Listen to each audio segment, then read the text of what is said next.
Can you hear me?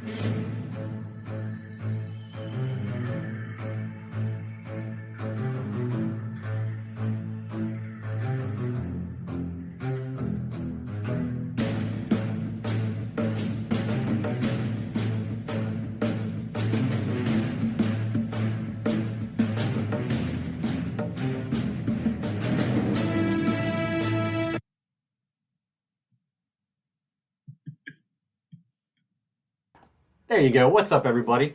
I didn't really get to hear the intro music that much, so I don't know if that was good or not. It sounds like it's from Conan, but that's the best thing I could find. If anybody isn't aware, well, why would you be aware? We got we had some royalty-free music that we have for intro that probably owns it. That was getting giving us a headache, so we had to switch that out. So we'll be getting more something permanent in soon. But until then, it's not like you're listening for our intro music anyway. But what's up, man? What's been going on? I'm all right, man. It's been we didn't do a show last week. Last weekend was Mother's Day. You care about your mother, so you celebrated it. And my wife and my sister. I didn't want to get killed 3 times over. Well, you had a couple of moms to worry about, so I understand. Not much is going on this week, man. It's there's a few movies we need to talk about this week, and there's one big thing that I want to talk to you about and get your opinion on, because we got a lot of comments about it on punchdrunkcritics.com this week. For those who don't know, they're tuning in for the first time, or you're checking us out on demand or whatever on a podcast.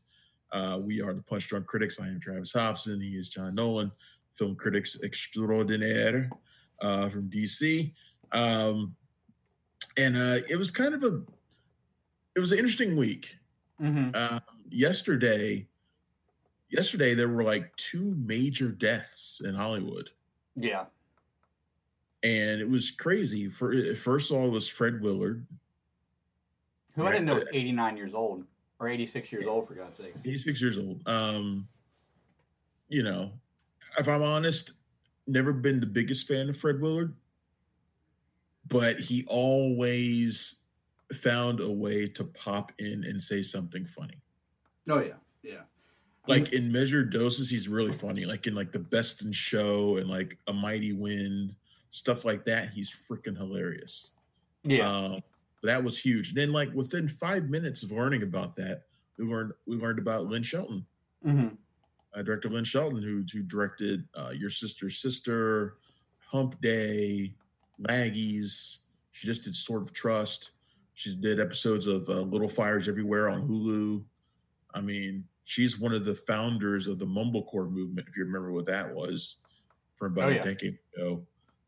Really brought into light people like Mark Duplass and Lena Dunham. She passed away. We learned about that just like it seemed like 5 minutes later.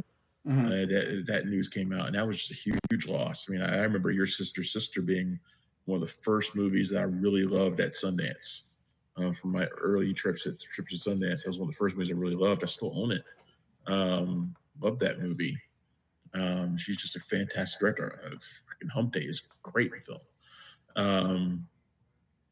So this is kind of crazy. It was kind of crazy yesterday, and you know, I just the Lynn Shelton thing really hit me kind of hard. So she's one of those directors that I always wanted to interview. Mm-hmm. Like I always wanted to interview, and I always had opportunities to interview her, and I never did it. Assuming, because I kept waiting for like another Your Sister's Sister. Right, like you want to do it for the right thing. That I loved, that I wanted to talk about. Like I could have talked to her for Sword of Trust. I didn't like Sword of Trust that much, so I didn't want to talk about it. And I didn't like Laggies that much, so I never talked to her about those. And I had the chance to go talk to her at Sundance for Laggies, and I just kept putting it off, waiting for that one next amazing film, and never gonna get a chance to do it. And it sucks because she's such a talented filmmaker, and she's gonna be missed. Sucks. Yeah, that's why you never put off today or for tomorrow what you can do today. I mean, and it's the weirdest thing about this is that this is the second show in a row that we've had a major affecting death to talk about. And none of these have been COVID related, as you'd imagine. I don't think it was hers. I know not a lot of details came out when I read about it. She had some sort of blood disorder that hadn't been diagnosed. Right. So yeah. Another thing that I want to talk to you about in a little bit. Now we can talk about movies first. This is about movies. We can talk about reviews first. And we do want to talk about. I don't know if you got a chance to see Scoob or Capone. I did. Okay. My bank account is starting to hurt from all these. I got to give Scoob credit though for letting me buy it. Screeners of these films still. What? Yeah, I know. I'm not that. Well, you might not have been able to get Scoob. They were really being tight with Scoob. Yeah. I'm not gonna lie. I got it over some people from other sites that didn't get it, so I got lucky. But Capone, you could have got. And the funny thing about Capone was, and I tweeted about this and wrote about it on Facebook, was that right after I wrote my Capone review, before I had posted it because the embargo hadn't been up yet, Josh Trank followed me on Twitter. No. Director, I know. And I was like, I really don't like it when the director of a movie follows me on Twitter right before I post my review. Right. Because I know he's just sitting there waiting for me to post it. Yeah. Well, and I'm going to get a message. And sure enough, I posted my review, and it wasn't great. It wasn't a great review. I did not give it a hugely positive review at all. Actually, I think it was kind of in between. And sure enough, he started tweeting away about, well, I did my best and blah, blah, blah, blah, blah. And, people will understand my movie in 10 years and blah, blah, blah, blah, blah, and all that kind of thing. And I was just like, bleh. Right. Well, the understanding the movie in 10 years does swing into something else we're going to be talking about today as well. Yeah. But you said you want to get into reviews first, right? It fits in perfectly, actually. You're right, because Wayne Kramer, who's the director who did one of my favorite, in fact, it is my favorite Paul Walker film, and it is Running Scared. Mm-hmm. He directed Running Scared in 2006. I freaking love that movie. He directed that, and he posted on social media that filmmakers should be able to appeal their Rotten Tomatoes scores after a decade. Right. And that's got a lot of people buzzing about whether or not they should be able to do that. Because there's some amazing movies that have like really low scores. And his example was Man on Fire, which has a 39% on Rotten Tomatoes, which is ridiculous. Right. That's ridiculous. Now, when he said it, he wrote 34% because it did have 34% at that time. But the interesting thing was, after he wrote that, it went up to 39%. And I bet if I check it again now, I bet it may have gone up again, because I'm willing to bet that critics went back and changed their scores. Well, right. I mean, that's part of the problem at large. I mean, I almost made a joke earlier, and this isn't just because I do a show with you or because we run the site together, but I'd say you were one of the few people that I know of that is pretty much invulnerable to who's looking at their stuff, just going to write what you're going to write regardless. But that's not exactly the standard in the profession. I've seen one of the worst things I've seen in the 12 years I've been doing this is just the mob mentality of the thought about movies. I know I tend to think it's a little bit more we've talked about basic than you do, before. We've talked about groupthink when it comes to some of this stuff, and it's especially prevalent at like festivals and things like that amongst people who do things early. My prime example of that has always been Upstream Color, that film from what's his name, who Shane Carruth, who recently quote unquote retired from filmmaking, and how I had sat there at the world premiere of that with a whole bunch of critics, and nobody understood it after it was over. Everybody was like befuddled by it, and then they went home and wrote positive reviews of it, and I was like, what? Yeah. And I was like the only one who wrote like the most scathing review of it, because I was like, the movie makes no goddamn sense. And if it was supposed to make sense, that he didn't do a good job of explaining it. And I had no problem scorching that film when all those people that sat around together in a group talking about the movie, and then those people went home and gave it good reviews. I was like, you guys are just full of crap. Well, I mean, that type of movie, like one big critic who said something positive about it, and they all just fell in line. and I don't like that. Yeah, well, nobody wants to be different. And I told Carruth that in an interview. I interviewed Carruth. Yeah. And I told him I didn't like his movie because he asked me straight up if I liked it, and I said no. What was the response to that? We had a fantastic conversation. It was one of the best interviews I ever did. Yeah, well, I mean, if you have an actual artist, they're going to want your actual feelings about it. But that's one of the two of the things I've found is the group think, which happens a lot, and then film critics tend to play ourselves off as these intellectuals, like literary novelists, and a lot of people are extremely smart, and a lot of people are great writers and able to look at this stuff. But it's not, I've found that when you have a movie that doesn't make sense, like Upstream Color, you will get a percentage of those people saying that they liked it because it's hard for other people to understand. Basically, they won't say that's why, but they're like, oh, well, you just didn't get it, and it's transcendent and things like this. But the everything boils down to these thought processes on films changing years afterwards, and should Rotten Tomatoes allow them to change their scores?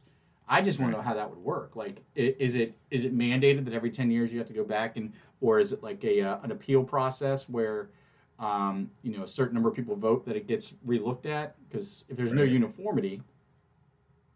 Yeah, I mean, I guess we're kind of into this conversation now, so let's talk about it. But I guess my idea was sort of like Rotten Tomatoes critics should have to sort of renew every year or so. At least that's what I think, because there are a crap ton of critics on there right now. And I feel like a renewal process for critics makes sense. So wait, I've never bothered to submit and to Rotten Tomatoes, and so once you're in, it's done. You're pretty much in. I don't know anybody who's ever been taken out of it, as far as I know. But they might just stop posting. Right. I don't know anybody who's ever been taken out of it for not doing something. Then again, I don't know, but I don't. I assume if you start, because you have to submit for your site for that. You can't just go and branch off and start submitting for some other different site. Right. So if you wrote for the Washington Times and you all of a sudden you don't have that job anymore and you start posting from your regular blog, that won't work. You can't do that. So I mean, I imagine that's how they whittle down some of their critics. I imagine, but it doesn't seem like they do it that often. Right. But I would say critics should have to renew every year or two, and as part of that renewal process, filmmakers who have submitted to have their films, looked over again. You should have to go over your past reviews, and included in those should be those movies that have been submitted to be looked at. So if Wayne Kramer submits Running Scared to be looked at again, to be appealed, the next time I would come up for a renew, it would give me a rundown of movies that I need to reevaluate. I can keep them as they are. Or I can change them. Right. And then I could Running Scared to be one of them, and I could be like, hey, I gave this a 6 last time, but man, I really love that movie now. I'm gonna bump it up to an 8. Yeah. Oh, so it would be mainly just the score. That you don't have to rewrite the review, but I think that would definitely work as long as they included, not the major, just a snippet about why your thought process changed on it. Because I mean, if for no other reason, I'd be interested to see, because it does happen a lot. There's movies, if you go back, into the 70s even, there's movies that we look at as iconic classics today that bombed or were trashed when they were released. Happens more often than you think. So I've just always been curious what it is about time. You shouldn't feel the same way about a movie now that you saw 10 years ago. Even a movie like the Goonies, which I love, right, or The Last Starfighter, which I love. I don't look at those films now and love them for the same reason I loved them back then. I love them for different reasons. And it's just every movie should evolve because you evolve. If you don't, something's wrong. So I mean, it should be that way for everything, for every film, for you. Everybody should have movies like that. There's some movies that you're going to be like, this movie sucks to me now. Right. Like, it's gonna work the opposite way for just as many films. Garbage Pail Kids. I loved that movie when I was a kid. It's not good. It really, surprisingly enough, it's not good. Yeah, I mean, I'm not gonna start knocking on Star Wars or anything. I'm just gonna be like, but you know what though? I would if I were to reevaluate the prequels now, I would probably bump up all three of them maybe a point. See, and I would go the other way because especially after seeing the sequels have their flaws obviously, and I was a huge apologist for the prequels. I loved Attack of the Clones, believe it or not. Well, Phantom Menace ain't going nowhere. And Phantom Menace stays the same. Phantom Menace yeah. But Attack of the Clones just has the moments like with all the Jedi that you never see anywhere else fighting and all that. So I was in love with it. But then when I rewatch it now, especially after seeing something like The Mandalorian or something like The Force Awakens, where they bring back the practical effects, that cartoonish look of those prequels is just. Ugh. But you know why I would bump up like Attack of the Clones now? It's totally because of the Clone Wars TV series. How so? It's because that has made the Clone Wars TV series has made Attack of the Clones so much better. Mm-hmm. It's kind of like how back in the day, The Mummy Returns made The Mummy better. Okay. Because The Mummy by itself, the one with Brendan Fraser, it's okay. Right. Okay. But The Mummy Returns added so much to it. Like it built around it. Yeah. And made it so that when I go back and watch The Mummy, it's a much better movie now. So when I look at the Clone Wars TV series, which is phenomenal, and I go back and I watch Attack of the Clones, and I'm like, wow, this stuff leading up to Order 66, this stuff's pretty freaking cool right now. Yeah, the fleshing out of it, all that other stuff, the adding of emotional levels to characters that were like somebody like Kit Fisto, that green alien with the tendrils. Yeah, he was cool looking. Everybody remembered him, but there was nothing to him. So you go back with that added, there's added layers to it, and it's. I'm looking around for my Kit Fisto Funko, and I can't find him. He's around here somewhere. Yeah, I mean, But yeah, that's why. Like I said, it's going to work both ways. There's going to be some movies you're going to go back and you'll be like, yeah, I love this movie now. I'm going to bump it up some. There's going to be some that you're going to be like, nah, this movie doesn't work anymore. Maybe it's offensive now to you. Like people change, There's just, I think it's smart. Did you ever watch that 70s show? This is kind of off topic, but things that used to be funny. So during quarantine, I had that on in my office, just watching in the background while I was working. And I did not realize how blatantly offensive a lot of things were even just 20 years ago. You rewatch that 70s show, woo, it's out there. I haven't watched that show in so long. I used to love it mainly because Laura Prepone was in it, and Laura Prepone was good God. Right. Back then. Yeah. She's a redhead, so that's all in your range. Yeah, when she turned to blonde, I was less interested. I think that may have been that may have been when I actually stopped watching, when she turned her hair blonde. But so with the, I think it's a great idea with the Rotten Tomatoes thing. I mean, I think there should be an option to for them to appeal and put it out there. But I think critics should also be able to go back, as long as they submit a reason. They should be able to go back and amend any of their scores. They can. We can go back and change our scores. So what we're talking about is just allowing the filmmakers to say, hey, give it another look, or I'm pretty sure that we can go back and change our scores anytime, because I can go back and add a review of anything I want. Right. So we can go back in there and change our scores. So it totally can be done. It's just that most critics aren't going to do that. Most critics aren't thinking about that. I've never thought about it. Just going back and changing some of my old reviews. I've never thought about it before. But if a filmmaker asked to have it done, to have it looked at specifically, and if we were asked to do it specifically, yeah, totally do it. Yeah, totally do it. I think it's a great idea, and I don't see much against it. Although I've heard some people react to it because it got a lot of reaction on social media, and even to my post, I got some messages about it. Not everybody likes it. Yeah, they think that your initial impression is what stands, and it's supposed to capture that moment, but movies aren't about a moment. I mean, Yeah. movies are eternal. It doesn't make any sense to me. Right. And a I movie mean, doesn't go away.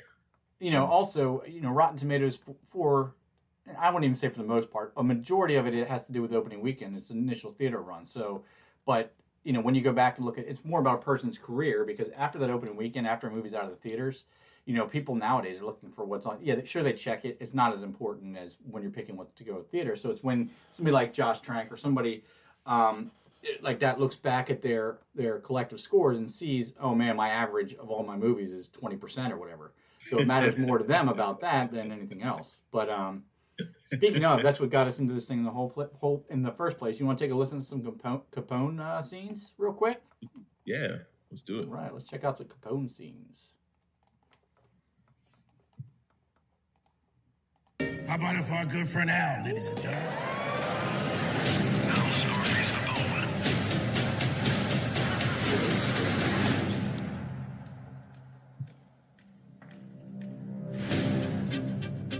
Do you know what the difference is between Adolf Hitler and Al Capone? Hitler's dead. Capone lives like a king in Florida. He has full-blown dementia. I have reason to believe that could all be an elaborate act. What's this about? We have information that your client may have tucked away a very large sum of money. Capone. Oh wow! I gotta fix our. Anybody watching on the live stream, I'll fix those squared out faces of ours real quick. But yeah, this is the Josh Trank movie that started that conversation. Capone, Fonzo, was it originally? It was originally titled Fonzo, and if you watch the movie, they never call him Capone in the movie at all. They only call him Fonzo. There's one time where somebody refers to him as Al, and he's immediately shut down.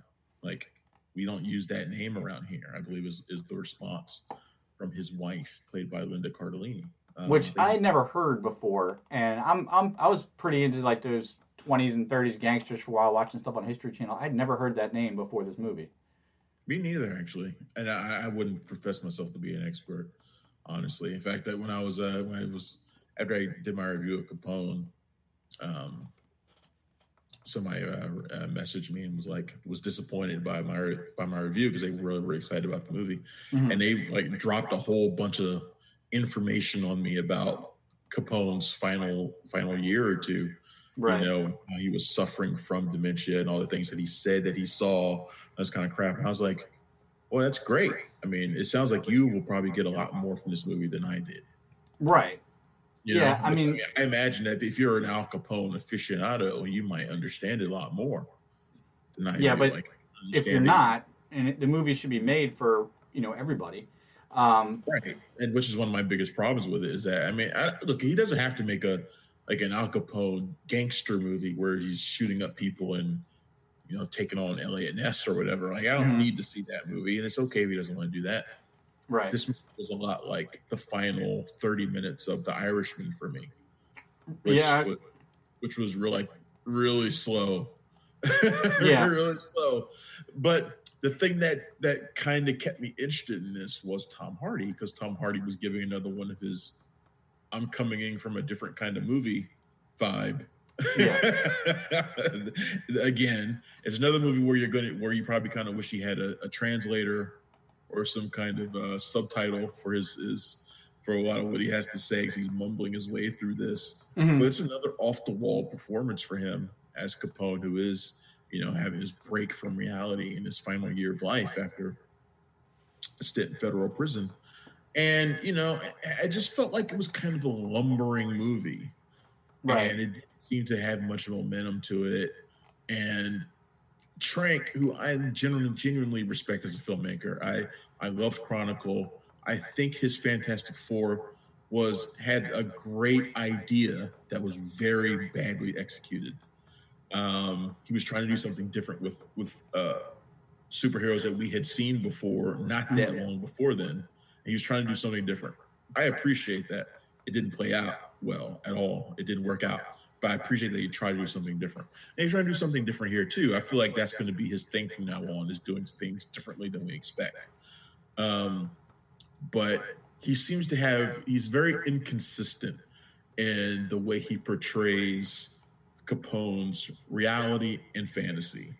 Mm-hmm. Like there are characters introduced that are in reality, but then maybe they aren't. I don't know. There's this whole like mystery of missing $10 million or something, and it's like none of this stuff really works together. Like none of it really works. It doesn't amount to anything.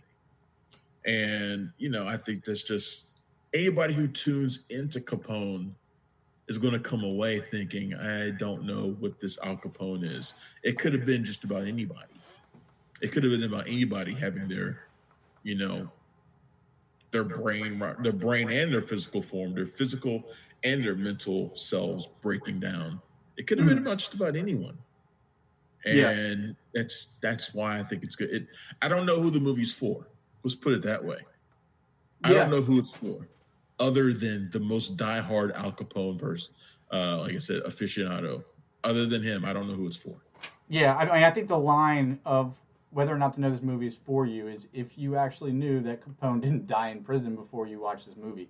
Because I think that's something that a lot of people did. I didn't know that. I mean, I just assumed he died in prison or something like that. But and it's funny you say that he's trying to make something that's different than what we're expecting, because I see that totally. But then parts of this movie felt like he was trying to jump back over that line. Like, oh, they're going to expect some hyper violence and they're going to expect some gangland shootouts. So I'm going to throw this in. I almost wonder, would it have been better if it just stayed as like, not an emotional piece, obviously, but if it didn't try so hard to be a gangster movie at times, without ever actually committing to that. Well, I mean, there's a lot of stuff in here that I'm going to remember at the end of the year, right? Mm-hmm. Like the scene, there's a couple of great scenes that I think when I wrote my review and I messaged Trank and I told him I respected what he did with the film, even though it didn't work for me. Mm-hmm. The scene where he's got the golden Tommy gun and he's firing away and he's chomping on a carrot like a cigar. Mm-hmm. That scene is like, it's so nutty that I'm going to remember that. Yeah. Or the scene where he's having a duet with Louis Armstrong. It's really, really evocative of the jazz era, which is when the movie is really set. Mm-hmm. And I think that just shows Trank's style and how good of a filmmaker he can be, that it puts you right into that era so well. And I wish the rest of the movie could have been as evocative as that. But it just there really isn't that much. I didn't care about anything involving his wife or his abuses towards her or her anything that she did to him. I didn't care about any of that stuff. I didn't care about the Matt Dillon character who just kind of flits in and out, and I don't understand what he was about really. Still, I don't know what the purpose of his character was. There's a whole bunch of stuff like that in here, and I'm like, I don't know the purpose. It just seems like it's a bunch of things stitched together, and he slapped the name Capone on it. Well, I don't know if he probably didn't ask them to put that name Capone on it. I think he was happy with it being called Fonzo. Yeah. The problem is, if no one sees Capone now, even less would have seen a movie called Fonzo. Yeah, so, I would have thought it was a Muppet Babies sequel about Gonzo's cousin. But yeah, I guarantee you Trank wasn't like, let's call my movie Capone. I guarantee you he wasn't like that. Right. Which, you know what? I mean, that's a studio decision I can agree with. And I think one of the things I'm seeing, he has so much potential and talent as a filmmaker. I mean, you just have to watch Chronicle to see that. I mean, I hate to keep going back to that, but he's had so many caught so many left hooks and had quite a few stumbling blocks that when you watch this movie, it really feels to me like he's just not confident enough yet. Like he wants to do something different, but he keeps stepping back into it. And he's like, well, I don't know if I want to go all the way out with it, or what do I want to do? And what the end result is a movie that seems like, you said, like it was stitched together. Like he was in 14 different mindsets when he was making the movie. Yeah. And if he can somehow get his confidence back, or just stop caring what people think and make a movie that's all him and all what he wants to do, I have no doubt that it'll be just as good as Chronicle was. But until then, I think he's going to have to find a balance. Mm-hmm. I mean, Chronicle was an unlikely success story too. It was a superhero movie that went against the grain, right? And which is one of the reasons why it's so great. I wish he hadn't derailed the sequel, but he did. So whatever. He's going to have to find a balance. He's going to have to find a way, like that movie did. He's going to have to find a way to do something that's new, while also doing it in a way that taps into things that people love. Right. He's gonna have to find it, and I don't know how he's gonna do that, but he's gonna have to do it. If he wants to be a filmmaker that lasts a long time, he's gonna have to find a way. Yeah, he's gonna have to find a way because every filmmaker has to find that way. Yeah, and I think honestly, and it'll never happen just because of the whole Fantastic Four debacle. But what he needs to do is take maybe not such a high budget movie or a high profile movie, but he needs to take a regular studio picture, do his best with it, and have it succeed. And then I think he'll get. It's the old adage of do one for them, do one for yourself. And once he does that, he'll get that confidence back. I'm not a Hollywood psychologist. I'm certainly not an agent or anything, but every time I watch his movies of late, it just seems like it's somebody that doesn't want to fully commit to what they think is right, what they think they should do. And I think it's a little bit different. I think he's somebody who has a vision, and he's just not willing to listen to anybody else who might be able to help him. Now, look, there are certain filmmakers who can get away with that. Tarantino probably doesn't have to listen to anybody else, but he's Tarantino. Yeah. He can get away with it. Yeah. And to be fair, not all of his movies have been great because he does not know how to self-edit. Right. So, I'm fully with a director who commits himself to his vision only. A director like Abel Ferrara is no different than that either. And Scorsese's like that too. There's a lot of them that are like that commit to their vision, and that's what sticks. That's what goes. What they say goes. But not every filmmaker can do that. I don't think Trank is at that level yet. No. I think he needs to be at that level where he can take some criticism, take some advice, and find a way to incorporate it without compromising himself. Right. He's going to have to find a way. But it is what it is, man. Yeah. It is what he says easier said than done. It's disappointing because I wanted Capone to be amazing. Yeah, so. I wanted it to be anything that has to do with gangsters is something I'm all in. I'm still feeling the disappointment from Gangster Squad all those years ago from those amazing trailers. But just in a quick side segment of movies that I think that would be awesome that they never touched. Nowadays every subject, everything has been done. Has there ever been a movie about the Pinkertons? You know who the Pinkertons are? They're like the old West federal agents. Has there ever been a movie that really did them? I mean, aren't they in like the Wyatt Earp movies and stuff? They always have they show up for like 2 seconds and they're like, oh, they're the Pinkertons or whatever. When you have like a stagecoach going, but they're usually douchebags. They usually are. But I'm saying like a legit movie surrounding them.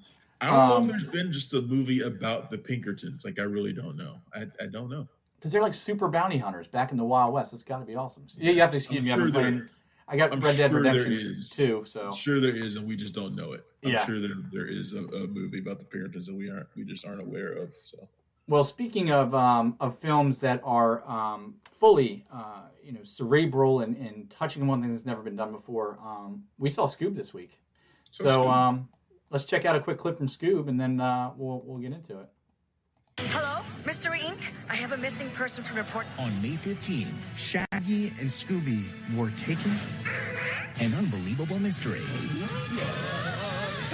He's coming home. Welcome to the Falcon Fury. Falcon? Ow, what was that for? Making sure this isn't a dream. You're supposed to pinch yourself. Ow. Ow. SCOOB, rated PG. Ow. Finished?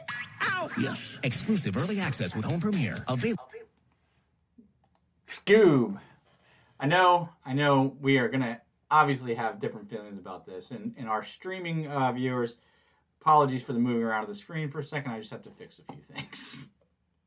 It's a mess. We're going to get into a regular thing here, and then it'll all be gravy. But see, I'm not seeing any of this. Like I only see you. Because the thing is, when you set up the streaming scenes prior, something changes when you go live, and they get all wanky. And anyway, they're almost fixed. There we go. But yeah, SCOOB, man. Another big movie that we can probably thank Trolls World Tour for being able to watch at home, with the added awesomeness that I have to give this movie props for nothing else for this. that the rental's $20, yes, but they're giving you an option to buy it right away, which that I can totally get on board with because I'm hesitant to rent a movie for $19.99, but if you tell me I can just go ahead and buy it now for $25, I'm good.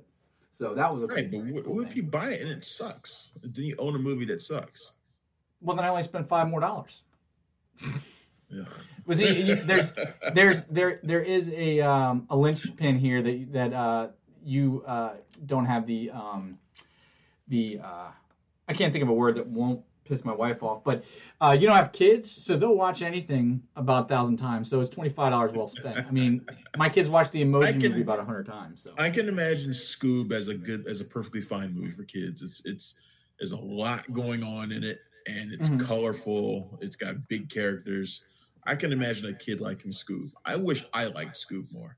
Yeah, that's the thing. I really do wish I liked it more. But Scoob was a movie that Warner Brothers originally was going to release in theaters, and it's to be the launch of this Hanna-Barbera cinematic universe that they're trying to launch, and you can see that in like all of it, which is the thing that was bugging me about it. The fact that it was originally a theatrical film that was meant to be a part of a cinematic universe is the thing that I kept coming back to every time I started to enjoy it, and then something would get in the way, and I was like cinematic universe building, and I was like, whoa, right? You know, to me, Scooby-Doo, I like the Scooby-Doo. And I've watched a lot of Scooby-Doo because I love the Mystery Inc. squad. I love all those guys. I like the stories when they're simple. I don't really like all the Scooby-Doo crossover stuff. Like even when they cross over like WWE, which they did like in the last year or two, that stuff doesn't really work for me as much. It doesn't. I don't. Not even when they crossed the Harlem Globetrotters. That was classic. Harlem Globetrotters. I was a child when I used to watch those things. They were fine. Right. But if I watched them now, I'd probably be like, this kind of sucks. Yeah. But the things about the Globetrotters ones, though, they still kept the same like basic style. Right. Like a ghost who turns out to be some guy in a mask, stuff like that. This Scoob has flying killer drones, spaceships, superhero stuff with Blue Falcon, the Captain Caveman stuff, and they travel to the prehistoric island where he's at. None of that stuff Dastardly is the bad guy. None of that stuff really works. It doesn't. They don't go with Scooby-Doo. They don't really work with Scooby-Doo, and we don't get that much of the Mystery Inc. team together. Like they're fractured right from the beginning of the movie for the most part. And I like I said, the Scooby-Doo for me that I like is them working together to solve really simple, kind of fun mysteries. And that's the stuff I like from them. And this movie gets away from that because it's so interested in making things bigger that it loses the thing that I think most people my age really like about Scooby-Doo. So I really wanted to like it. I think the animation is gorgeous. Like, it looks great. It was especially eye-catching. It looks I'm never really a fan of 2D to 3D type changeovers. Like when you take a classic 2D cartoon and put it in a 3D. But they even took little steps here and there. Like the opening of the film is exactly like the opening of the cartoon. Like they did it exactly, but in 3D. But it was surprisingly good. I didn't think I was going to like that piece of it. And I can totally respect what you're saying because this does feel more like it was a sequel. Like we already established everything and we didn't have the original adventure to really set us off for who these people were. But which is weird because they gave us that origin in the beginning too. So. Yeah. But I mean, other than I would have been fine with this movie either way, honestly. I don't think I can totally see what you're saying, but the fact that it didn't do a regular ghost story type deal and they did bring in pretty much half of the Hanna-Barbera squad. It didn't really bother me that much. I mean, they did such a great job with Scooby and Shaggy, and the movie was really emotional at times. I mean, honestly, it really was. And you got the opening that they put in the trailers where Scooby and Shaggy meet, and then all the way through, and in the end, I don't want to spoil anything. It seems weird when you're talking about Scooby-Doo, but there's a really, really kind of the Mystery Inc. team is still together. Yeah, but it pulls at your heartstrings at the end, for sure. And I I found myself laughing a lot more than I thought I would have at this, like laughing out loud. So, personally, I can get on board with what you're saying. I would have probably liked this either way, and I would like to see a standard Scooby adventure. But I had a really good time watching it, and I know my kids loved it as well. If anybody's got kids out there, yeah. But I will say, you watched it with your kids, right? Oh yeah, of course, yeah. Okay, all right. So yeah. I would have watched it without them. I assume there was some runoff there. I assume then their enthusiasm made you enthusiastic for it too. It could have been, but I mean, I will say, if there are any parents listening, you kind of got to know your kid's emotional ability when you're watching this, because at the end, and Travis is probably gonna laugh at this, but there is a scene that gets pretty serious for kids of a smaller age. I looked over and my 3-year-old was actually literally crying at the end at the chance of what could have happened there. So, watch out for that last bit. But I liked it a lot. I mean, I thought it was a lot of fun. Yeah, I'll say this. Like I said, I thought it was a beautiful film. I really, really liked Mark Wahlberg's Blue Falcon, because he reminded me a lot of Will Arnett's Lego Batman. Yeah, I can see that. in some ways. And this movie does some weird things with time too, because the Scooby Gang, like, we see their origin, and then we see them fast forward to the present when they're like as we usually know them. Yeah. So it's like nothing's really changed for them, but Blue Falcon is like a totally different Blue Falcon. Without giving away who that Blue Falcon is, But it's like time passed for him. And time passed with Blue Falcon, but time didn't really pass for them. It's like really weird. Yeah, like, I don't quite understand what they were doing with time. Yeah, there was some time logic issues there. I can get on board with that.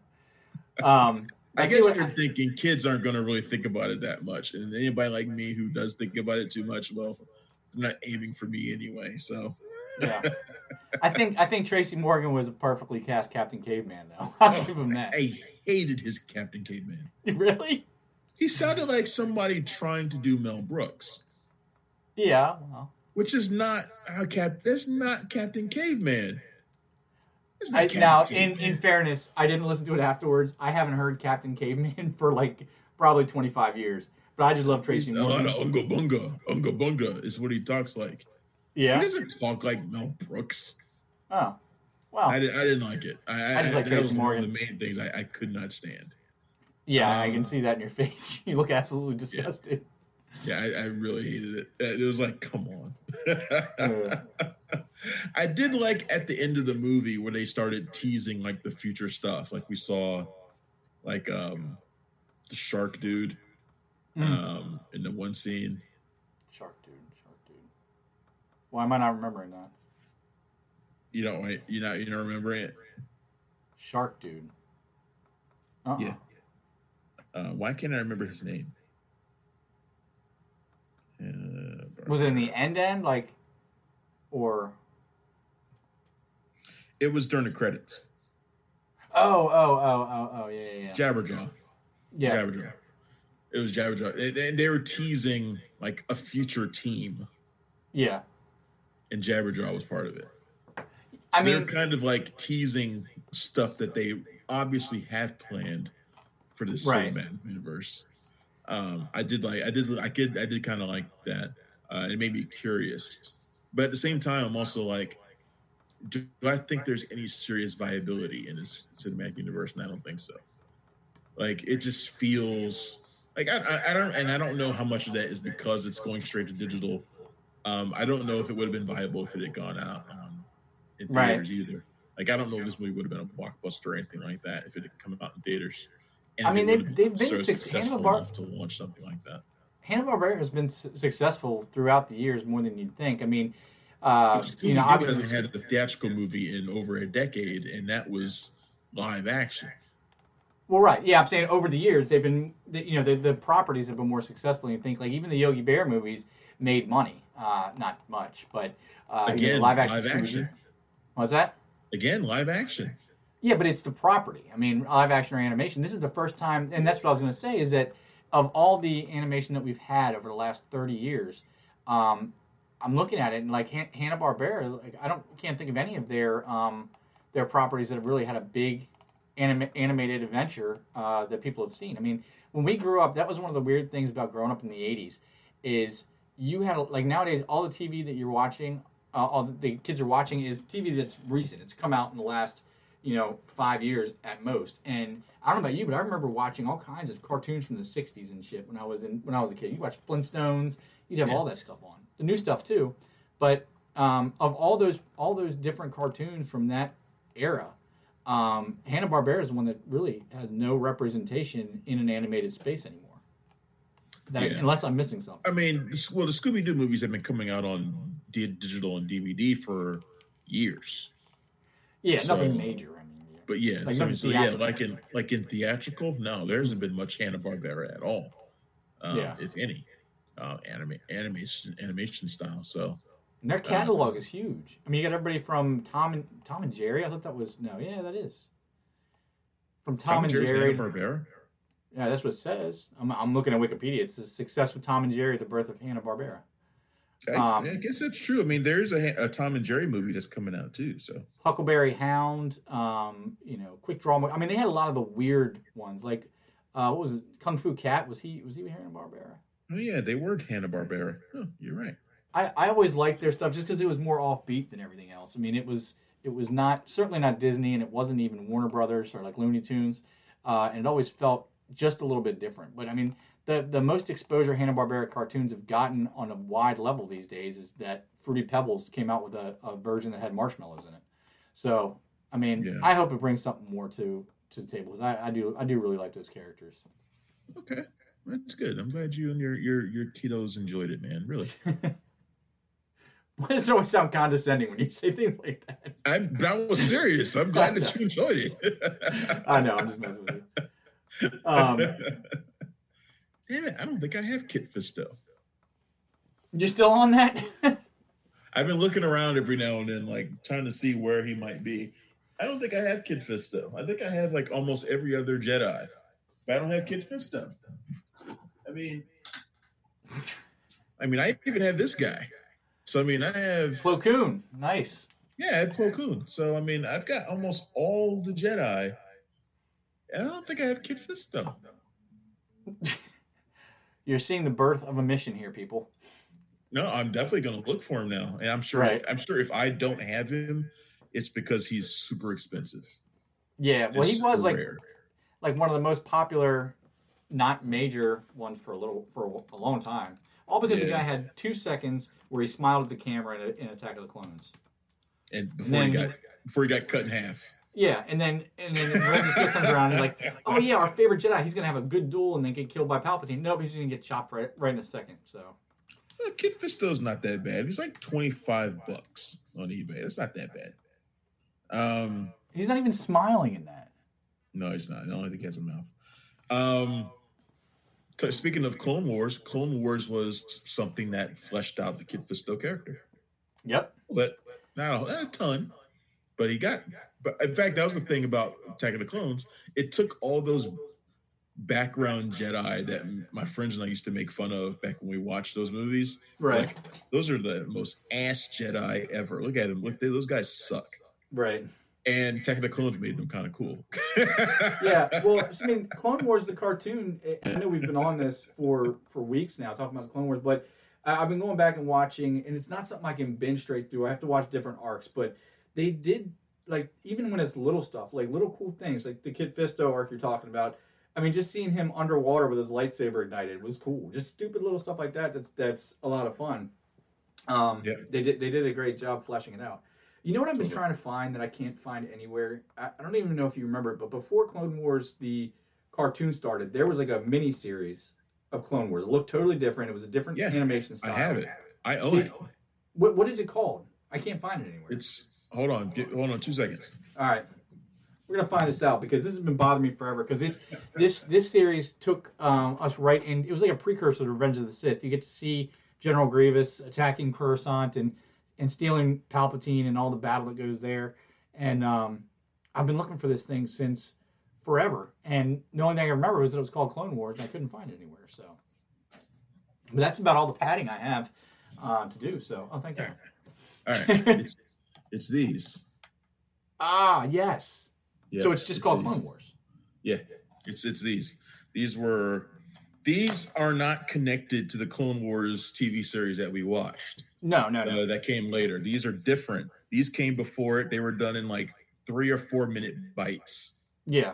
And they would combine. This is volume 1. This is volume 2. And then there was that movie, which was the beginning of the long running show. Right, but the movie is the same as the pilot. But this came before. This came before all of that. Mm-hmm. And for a long time, this was better than the Clone Wars TV show. Yeah, because these things right here are incredible. Yeah, these are awesome. And yeah, the animation. You look at the animation; there is different. This is more Genndy Tartakovsky, I believe. Mm-hmm. The guy who did like Powerpuff Girls.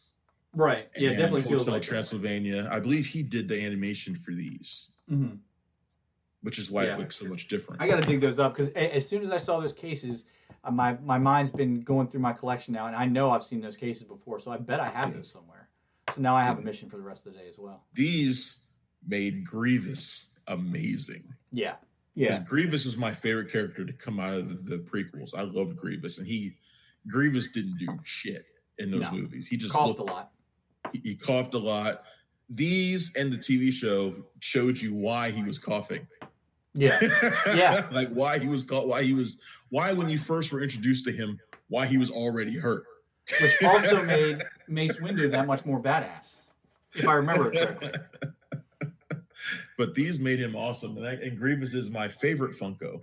Mm-hmm. Of all the Funkos that I have, Grievous is my favorite Funko. He's up there, up top. Oh, okay. So, yeah. So we're running down on about 4 minutes left in the stream, but we can. God, the time always goes so fast, man. I know. I'm gonna push it out a few minutes because I know we had a couple other things to talk about. One I'm really interested in because I didn't see this news, and we should probably say also to all the readers of our site punchfrontcritics.com, just a quick apology for a lack of content in the middle to the end of this week. We had some website issues in the back end that we had to work on and fix up. So appreciate your patience while we got that done. But needless to say, because of that, my eye hasn't been as much on our headlines as it usually is. And I see that you want to talk about Percy Jackson. Yeah, Disney Plus is doing a Percy Jackson live action TV series. See, I think I thought that was such a good idea. I'm still surprised it didn't go further than it did. I liked the first movie. I liked the fired movie a lot. I'm somebody who's I love Greek mythology, Greek and Roman mythology. Right. I love it. In fact, I tweeted out the other day how much I'm in the mood to watch Troy.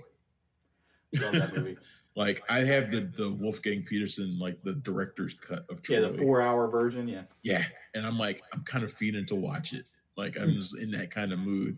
I'm just waiting to have that block of time where I can just watch it. Yeah. I watched Brad Pitt as the most awesome Achilles ever. God, he's best amazing. Intro. He's amazing as Achilles. The best intro of what, at least top 5 intro ever. When he walks, he gets out of bed with 2 girls, walks to the battlefield, and just runs up and gets. Yeah, and he just stabs Nathan Jones, who was a WWE professional wrestler at the time, and just takes him out. God, he's bad. Turns around, looks at everybody else. Is there no one else? Oh, it's just amazing. It's so good. Yeah, so good, and I want to watch that so bad. I'm gonna stop myself from watching it today. I got too much to do. Yeah, well, that's one of the movies. You mentioned the direct, and now we're getting off another tangent, but the directorial version. This is one of those movies that if you haven't seen the director's cut, you haven't seen the movie. I mean, it's so much better. You gotta see the director's cut. I know so many people who still kind of down that movie as a flop. Mm-hmm. I mean, whatever. I've always loved it. Like I said, I've always been someone who loves Greek myth and Greek Roman myth, and I love those stories from back then about about the wars and stuff like that. I love that stuff, and that movie just spoke to me, man. I kind of love it, and I want to watch it. Even to the little stuff like introducing me to Rose Byrne, and then Orlando Jones, Diane Kruger as Helen of Troy. Oh yeah. You know, Orlando Bloom's Paris. It's most Paris. hateable person you've ever seen. He is such a douchebag, man. Yeah. Me and my buddy Jeff still talk about how much we hate Paris. I mean, literally. I mean, I don't know if that's a testament to the story or his acting, but oh my God, you just Paris is one of the most hateable figures in Greek myth. Yeah, I and mean, then he's just such a little pest. Well, he's just this little douchebag who gets away with everything, and everybody around him pays the price for his fuck ups. Right, which goes into one of the, sometimes you'll watch a movie you've seen 1,000 times, and even though you know what's going to happen, you're just praying that some miracle happens and the celluloid changes. But the Urbana scene. Yeah, every time he starts coming up to the walls of Troy and he starts yelling his name, come out. I'm like, no, just stay inside. Don't go out. Yeah, just don't come out. Yeah, don't come out. It's not a big deal. Nobody cares. Don't come out. Yeah, it's tough every time, man. I'm so totally right there with you, man. I'm always every time that scene comes, I'm like, man, I wish this joint would play out different. Yeah. just don't. Just stay with your wife and it's cool. Just take the L, man. All he's gonna do is make fun of you. It's okay. Yeah. Better to let him make fun of you than to end up dragged behind a chariot. Yeah, that was rough too, man. That was rough. Like, it's heart-wrenching what happens to him, and then he gets desecrated after that too. Yeah, and then Christopher Plummer as his dad coming out there to beg for his son. It's like, come on, man. Yeah. Man, it's powerful stuff, man. But anyway, like I said, I love all that stuff. And Percy Jackson, I'm a big fan of that first movie. I've only tried to read the first book once, and I never quite got through it. Not because it was bad, but because I got sidetracked, like I do in a lot of books. But I've always planned to come back to them. In fact, I still have them on my Kindle. And the second one, Sea of Monsters. Sea of Monsters isn't a very good movie. No. It's not very good. But both those films did okay. They both did a couple $100 million. Mm-hmm. They both did all right for the time.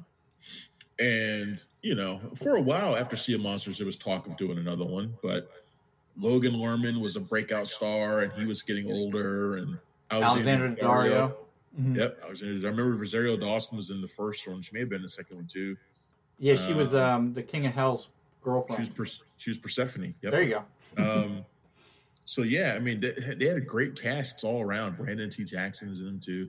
Great casts, fun movies. I think this could be great as a TV show. Yeah. The only thing I'm worried about is that because the books, the movies age up the characters. Mm-hmm. So they're much younger in the books. I feel like they're going to aim this at a younger crowd, like even younger than like the movies did. The movies were YA. I think the TV show will be even younger, and it might be too aged down for us. That's the main thing I'm worried about.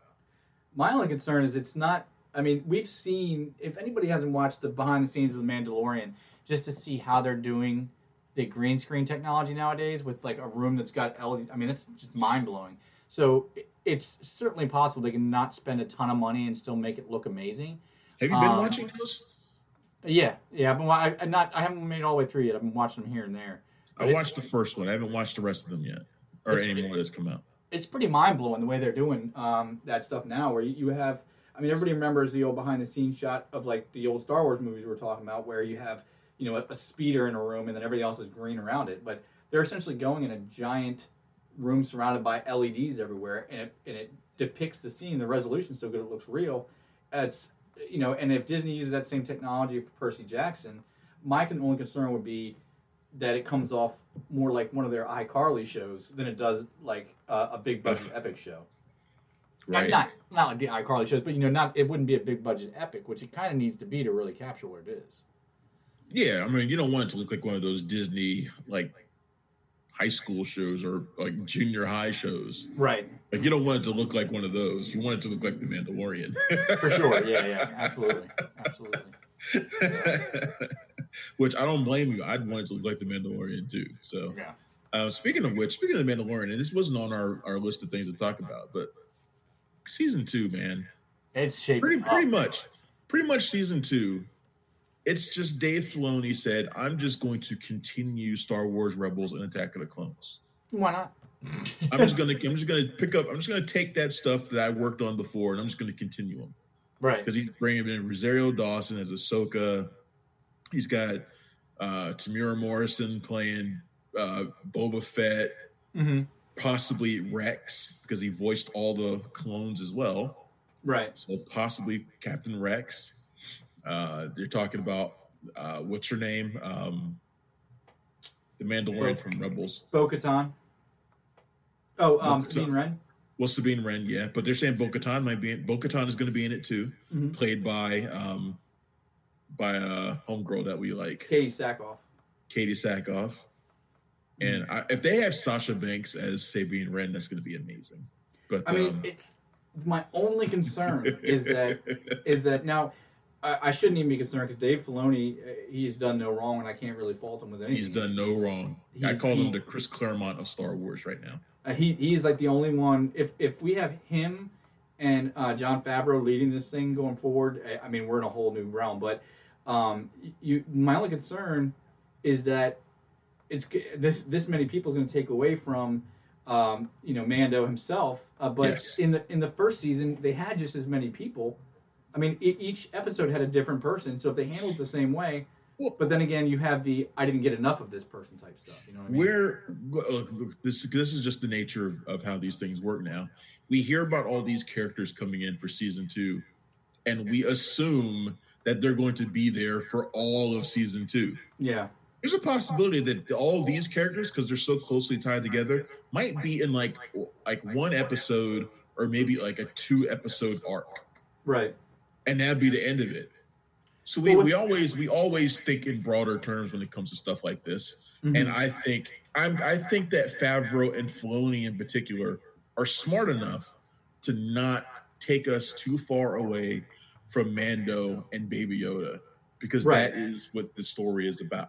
But you make an interesting point that all these people that we're hearing about are part of the same small group. So what is there? There hasn't been any rumors or anything like that, but chances they're using this as a backdoor spin-off pilot or just to test the waters to see if they could have something, because Ahsoka Tano's never been more popular than she is right now at this moment. Well, that's the rumor. That's where they are. We already know they're doing a female-led Star Wars series. We already know that. The only question is who's the star of it. Now, a lot of people think Ahsoka is the obvious choice. Yeah. Maybe. I mean, we don't know if Rosario Dawson's going to sign on for that length of time to do a Star Wars TV show. We don't know. Seems like if anybody would, she would. You know what I mean? Probably, but she's also somebody who does a lot of stuff. So who knows? Yeah. Who knows? Right. She's not even officially signed to play Ahsoka yet. I mean, I posted that not too long ago. She's not officially signed yet, but it seems like that's what's going to end up happening. I read that she already shot her scenes. I mean, because season 2 is supposed to be in the bag. I mean, in the can. I don't think it's done. But they're probably doing some effects still. But as far as filming is done, because they're not delaying the rollout of it, and with COVID, there's no way they could have guaranteed that otherwise. It wasn't that long ago that maybe a week or two that we learned that Peyton Reed was going to be directing episodes of season 2, and he hadn't done his yet. So I don't think they're finished. I'm sure they've done some. Like Robert Rodriguez, he had done his because he posted about being done and having shot with Baby Yoda, so he had talked about that. But Peyton Reed hadn't done his yet. Now this has been a couple of weeks. So that may have changed by now, but then again, I doubt it because of COVID. So I doubt any of this stuff has happened. Right. Well, that's the other thing about that behind the scenes show, which was much more interesting than I've ever seen. I mean, this way they're doing the backgrounds, which sounds like such a simple thing, is so revolutionary. It cuts down their post-production time immensely because they don't have to. Everything's shot in real time with the background, so they don't have to layer it in later. So it is possible that they can say, as long as we get in, back to filming by July, we can still hit our dates for this because we don't need a year's worth of post-production. Yeah, the season 2 is shaping up to be incredible. Right. I mean, I should have known. Like, as soon as they showed Moff Gideon with the Darksaber, I should have been like, "Oh, well, crap! They're going to bring in." I knew they're going to bring in like more Mandalorians because they have to. They're going to show the Darksaber. But I don't know why I didn't immediately think, "Oh shit, they're going to bring in Bo-Katan." And now it makes like all the sense in the world. I'm just glad they're bringing Sackhoff in because she voices her in the show and Rebels and stuff like that. She voiced her, so I'm glad they're bringing her in to play her too, which I think is pretty amazing. Right. And I think that's the first time that's ever happened. Yeah, those poor voice actors, man. They make these people so like has Tara Strong ever played? You know, I know she's done some screen roles, but I don't think she's ever played somebody. And she's got the look for movies, but we're about to get cut off actually. Yeah. So we should probably do our rollout.